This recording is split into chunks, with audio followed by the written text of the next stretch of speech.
li ñuy wax opposition radicale laa bëgg a wax incarné par les Sonko les Khalifa les Barthélémy Diaz am na sax même buñ ko mën a waxee ci activistes yi ñu mel ne ay Guy Marius Sagna nga xam te tey du ñu jaayaroog taal ak le président Macky Sall gis nga la dernière fois sax lañ jàpp ni moo leen dal te police moo leen ko teg wala boog la gendarmerie mi leen tegoon loxo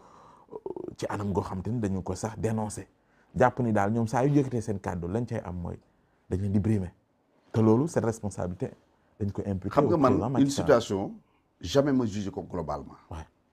mais cas buñ ma ci wax mun naa ci wax li ma ci xalaat réew wax nañ ko ci njëlbéen. ouais. rigueur ak respect discipline moo koy doxal. Abdoulaye Wade daf ñu daan wax ni il faut respecter la loi même si vous n'êtes pas d'accord même si vous n'êtes pas d'accord vous la combattez tout en la respectant loolu mooy dëgg parce que tout le temps da ngay dégg te question boobu yéen bugg leen surtout vous de la presse. bugg leen jamais dem jusqu'au fond de cette question là. mooy dañ lay wax ni la marche est un droit inscrit dans notre constitution. la marche ñu le droit la bu nekk ci constitution bi xam nga d'accord nañ ci loolu. mais texte boobu la mu ca wax lépp à chaque fois duñ ko wax. ah oui. oui parce que dañu ni la du autorisation booy demander mën naa dem. bien sûr. du autorisation booy demander déclaration de réunion ngay def ñun la déclaration boobu war nga ko def nangami fan avant jour de manifestation bi soo koy def na nga ci def turu ñetti nit ñoo nga xam ñooy responsable. na nga ci def lan moo tax ngay def marche bi. na nga ci def fan nga bëgg a jaar sooy organiser marche bi loolu lañ ci def. oui bon mais li ñu def ci même loi bi dañu ne l'autorité administrative soit c'est le préfet ou le sous-préfet moom mooy apprécier ndax lii nga def ak ni nga ko bëgg a defee. dëppoo na ak yoon ou pas mën na am wala mënul am. léegi may mu tuuti appréciation boobu. c'est-à-dire que texte bi la jox droit yow ni la mun nga marche moo wax préfet ak sous-préfet ni yow yaay xool est-ce que marche bi mën na am wala déet. et pourtant à chaque fois bu ñu ciy wax deuxième alinéa boobu kenn du ci bëgg a wax te moo ñu renvoyé ci li ma la wax nii la loi 7802 du 29 janvier 78 autorité bi dafa am parce que bu dee ni amul pour wax di wéet déet wala wax donc amu ci. amatul autorité. lu muy jariñ pour lu wax nga def déclaration amul njariñ donc pour revenir à la question suñu bëggee parce que jàmm ñaar a koy dox. su ma ko bëggee te bëggoo ko du sotti. soo ko bëggee te bëgguma ko du sotti. kenn ku nekk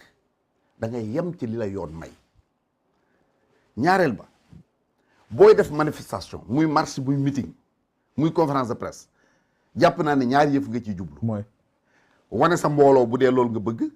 wax askan wi dégg la. oui mais lan mooy différence su dajale sa mbooloo fii ci biir stade de l'amitié ñu xool ko 60 000 places fees na nga wax nit ñi dégg la lan mooy différence am ak dem place de l'Indépendance defi ko bu dee ne jàmm ngay dox lan mooy différence bi. et pourtant même bu ngeen nekkoon de l'opposition tamit même itinéraire ngeen di jël le président Macky Sall moom it laaj boobu di nga ko laaj. man li may wax waxuma de l'opposition waxuma quoi yéen maanaam di nga wax ni il faut qu'on soit sincère bu ñuy wax ñu kii. ñu dëggu mooy ni il faut dire à la classe politique lan moo tax. ñuy bëgg itinéraire boobu ngay wax ni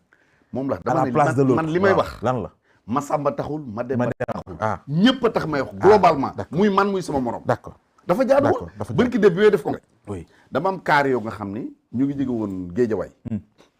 bi ñu ñëwee ba wetu je sais pas nu mu tuddati encore immeuble Djily Mbaye da xaw ma jóge Québec police daf leen arrêté ne vous n'avez pas le droit di def ay convoi fii il a fallu que ñu woo ma expliquer police bi ni ko non Sorano lañ jëm ma ne ko bu la neexee bàyyi leen par benn car bu demee ba mu egg nga bàyyi beneen mu dem mun ma non je crois gëm naa li nga wax donc je les laisse passer donc une loi dañ koy respecter bu ku nekk respecter sa wàll rek mu dem jàmm am législative yi wax naa la ko sànq nga ni fulla la ko jox ak dayo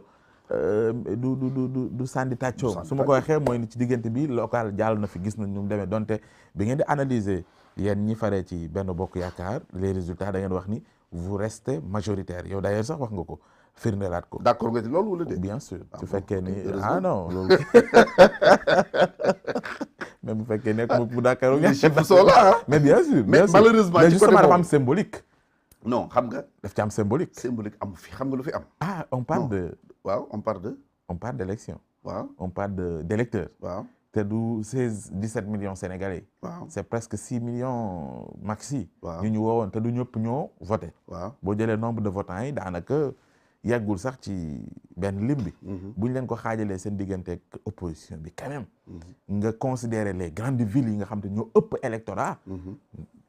quand même suñuy dugg ci dëggantaan ci réalité boobu da ngay gis ni cette majorité boobu noonu dañ koy jël avec des pincettes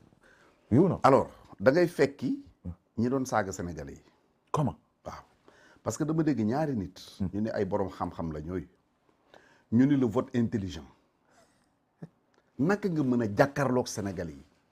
di wax vote ah intelligent non man yegguma foofu non dama ne da nga leen di rejoindre parce que booy wax symbole naan ñi nekk fi gagné non fii ñi gagné je parle en termes d'électorat d'électorat waaw en termes d'électorat moo tax ma lay wax ma lay dugalal loolu quand tu parles de nombre d'électeurs man yegguma ci spécifié la waaw mais dama ne non tu as dit les grandes communes je veux dire en termes d'électorat waaw mooy gagné rek comme fi par la exemple gagné boo jëlee électorat wu Dakar bokkut ak électorat wu Tivaouane luy différence bi non maanaam si circonscription bi waaw nombre d'électeurs yi mu am maanaam en terme de nombre laay wax fii mun nga am benn 100 000 électeurs muy Dakar nga dem ci benn gox boo xamante ni xëy na moo ëpp Dakar en terme de surface ak yooyu mais vous allez vous retrouver avec 20 000 ou 10 000 électeurs c'est selon foofu laay waxee xam nga même les hommes politiques erreur boobu la ñuy def hommes politiques yu bari je vous donne un exemple xam nga Dakar comme li nga ko waxee enjeu la oui parce que population bi dafa bari du dëgg population dafa bari bokk na ci dëkk yi nga xam ni vraiment ñoo ëpp électorat ci Sénégal mais Dakar yëpp dañ koy séddoo ku ne dañ ciy mos ku ne dañ ciy mos aslëf nga génn doo sori nga yem Podor boo fa yemee Macky Sall rawee opposé wu 80 000 voix nga dem Matam mu rawee leen 100 000 voix ci ñaata électeurs non déggoo li may wax de dama ni soo jëlee électorat wu Dakar par exemple xam nga moo ëpp nañ jël baromètre local yi mujjee génn oui xam nga dañ ci mos mais li leen yeewi rawee au niveau de Dakar aussi ñaata la man kay yow laay bàyyi man doon maay tontu à ta place soo ma waxee loo xam c'est un fait ma dëggal ko xam nga sànq da nga ma wax ne moom majoritairement est-ce que du ñun man la c'est un fait non li ma la bëgg a wax amal c'est un fait waaw d'accord lu am la d'accord damay dëggal man loo wax muy fait damay dëggal d'accord mais leen loo xam dañ ci sa xalaat la li ma la bëgg a wax nangul la ko ba keroog may gis fait bi il faut comprendre man schéma bi nga xam dama ci liggéey élection yi passé ak yële non je sais à Dakar oui suñu rawee 100 000 voix à Dakar xam nga bari na soo demee Louga ma rawee la 40 ma rawee ba yow boo même su dee xam naa ne fa nga bokk sax fa nga bokk loolu moom leer na mais bon comme nangu woo ko du ma la ko affirmer la d'accord fan laa bokk ku wax feeñ foofa ci langu ma daawur maa ngi dëkk Mboro waaw d'accord Mboro laay voté dama lay wax waaw même booy voté Mboro dama ni Mboro laay voté à faruma fenn nag man moom jënd oh là là là ok d'accord à Dakar sérieux faruma fenn élection présidentielle suñu rawee Macky Sall 100 000 voix à Dakar Dakar boo demee Louga mu rawee leen 40 000 voix nga dem Dagana mu rawee leen 20 000 voix nga dem Podor mu rawee leen 80 000 voix nga dem Matam mu rawee leen 60 000 ou 80 000 voix noonu nga koy wëree ba ngay dem Casamance ngay am benn break oui le reste du pays même chose nga ñëw ba Mbacké break Mbacké c'est pas évident que nga am fa break parce que c'est toujours tangent Touba mais Mbacké enfin quand je dis Touba Touba ak Mbacké lay wax Diourbel il gagne ça pas de problème alors li ma la bëgg a wax mooy élection législative yi ngay def référence la majorité am nañ ci près de 2 millions de voix rawee nañ ci opposé plus de 700 000 voix y a pas photo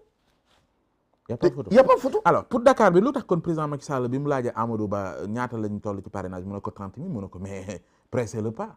xam nga allez lu voir tax les Sénégalais xam nga lu tax de l'autre côté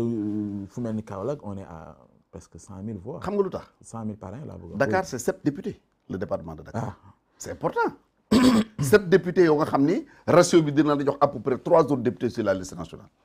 donc si tu gagnes Dakar normalement tu vas te trouver avec 10 députés donc c'est important de gagner alors ping pong bi diggante Amadou Ba Abdoulaye Diouf Sarr mais y a pas de ping-pong ban ping-pong y a pas de ping-pong dem na à des élections territoriales Abdoulaye Diouf Sarr était le candidat Diouf Sarr ci li ma xam Amadou Ba soutenir ko ci li ma xam. ci li nga xam. Oui li ma xam laa xam lu ma xamul xaw ma ko n'est-ce pas bon élection yi jàll na ñu ngi jëm élection. man fekkee naa. je pense est-ce que du ouverture meeting Abdoulaye Diouf Sarr fii Yoff fekkee na maa ngi woon ci jotaay bi nga jëlee kaddu nga am loo wax. waaw. soyez sincère. absolument ña ma doon waxal ña nga woon ci tribune ba. te résultat yi wane na ko. est-ce que wane na sincérité boobu. kan. est-ce que ñi àndoon ak moom. ñi àndoon ak kan. ñi àndoon ak Abdoulaye Diouf Sarr. waaw ñi ko doon soutenir ànd ak ñoom bi nga wax ne nañu sincère. am na loolu junj. te loolu feeñ na ci élection locale yi. mais dégg nga Amadou Ba bis bi Amadou Ba Moussa Sy. et d'ailleurs même biñ ko tabaatee yaa ngi dégg coow li ca Parcelles Assainies ñi ànd ak Moussa Sy. mon frère tout sauf Amadou Ba. non c'est-à-dire lii ay góom la yu ngeen àndal te du ngeen ko laal. mais man te yow am na loo ci xam. mais dañu koy laal. oui fii mooy 13 minutes de vérité. passé laal. dañ koy xolli. moi je l'ai toujours fait man fu ma mënta waxee dëgg du ma fa toog bi ñu nekkee ci dialogue politique bi tous les partis étaient représentés sauf le PDS on était au Ngor Diarama. bi ñu ñëwee indi l'élection du maire au suffrage universel direct ci suñu groupe ñun de la majorité on est 20 ci laa leen jëkk wax ne lii ngeen di bëgg a proposer lii ngeen pour ngeen nar ci d'accord ànduma ci parce que moo ñuy rey aux élections ma génn wax ko ci presse bi génn wax ko dem ba ci président Macky Sall wax ko également à la plénière général Niang moo doon présider Babacar Kanté nga fa ak ñeneen ak ñeneen ñëpp ak votre confrère Issa Sall ñëpp nga fa woon je l'ai dit démontrer chiffre à l'appui pourquoi on ne doit pas le faire ma ne leen mais je suis un démocrate groupe bi ma ànd bu dee ni loolu lañ d'accord dinaa ci rangé wu mais lii ma leen wax jàpp leen ko pour l'histoire booba gisoon nga lii bien sûr cas bi ngay wax ni tey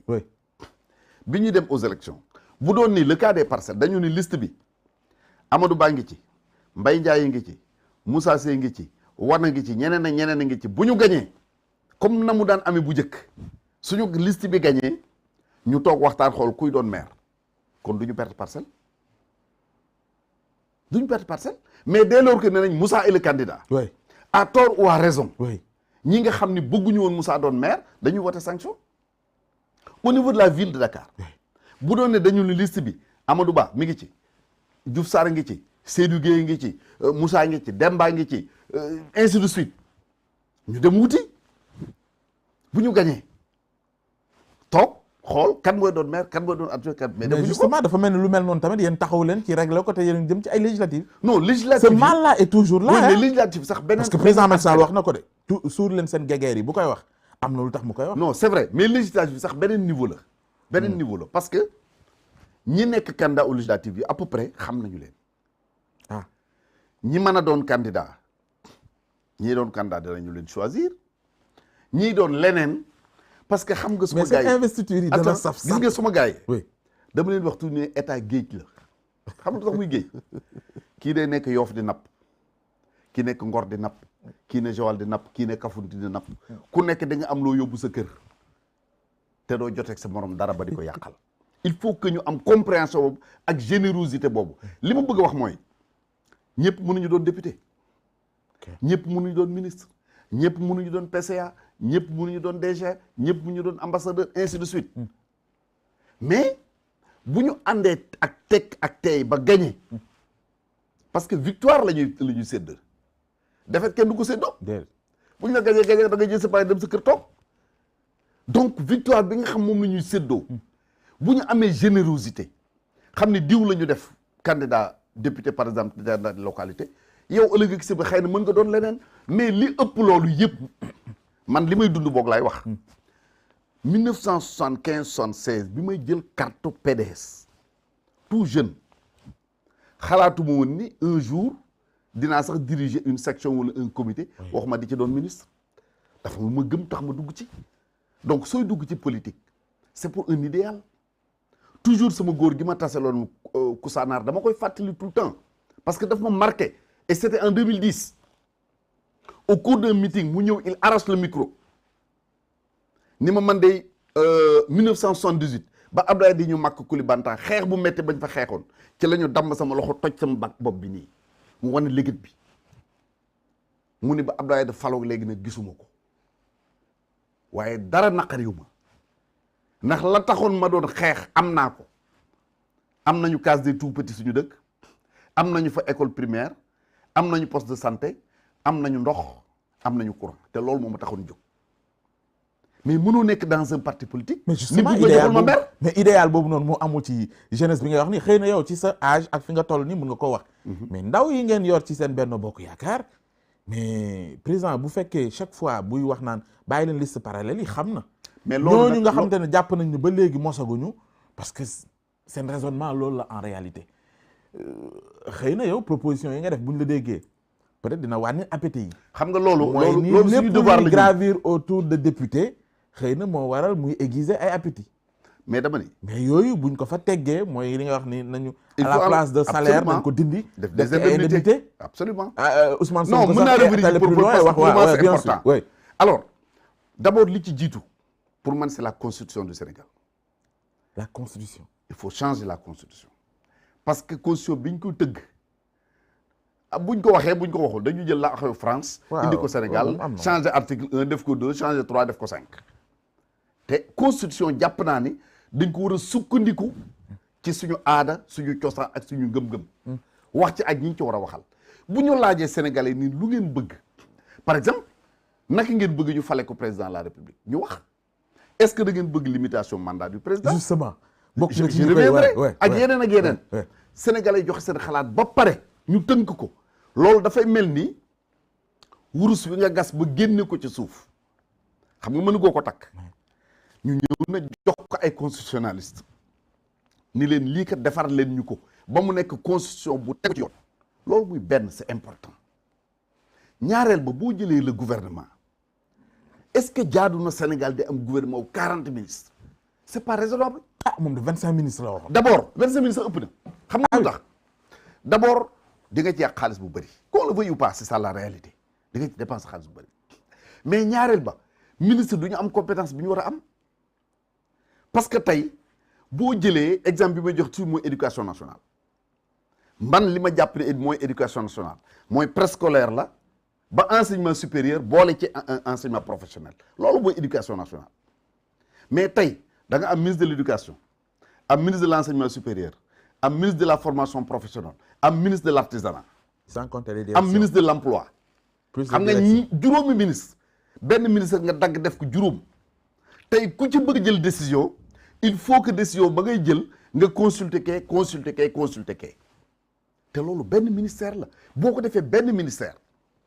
ak de grandes directions direction du préscolaire direction de l'élémentaire direction de l'enseignement supérieur direction de la formation professionnelle ainsi de suite mais yooyu yëpp benn kilifa la ñu am parce qu'ils ont un seul ministre bu xëyee da leen di woo réunion de coordination ñu toog tel sujet lii ak lii décidé ñëpp appliqué muy benn sur le gouvernement donc di nga am gouvernement bu dëgër ak ay gouvernement kilifa ak ay direction forte mais boo xoolee li doonoon ay direction bu njëkk lépp ay ministère la ñu léegi collectivité locale direction la woon emploi direction la woon artisanat direction ainsi de suite il faut les ak ay querelles yu dul jeex des fois directeur boo xam faalewul sax bien sûr alors muy benn loolu c'est en termes de gouvernement boo jëlee assemblée nationale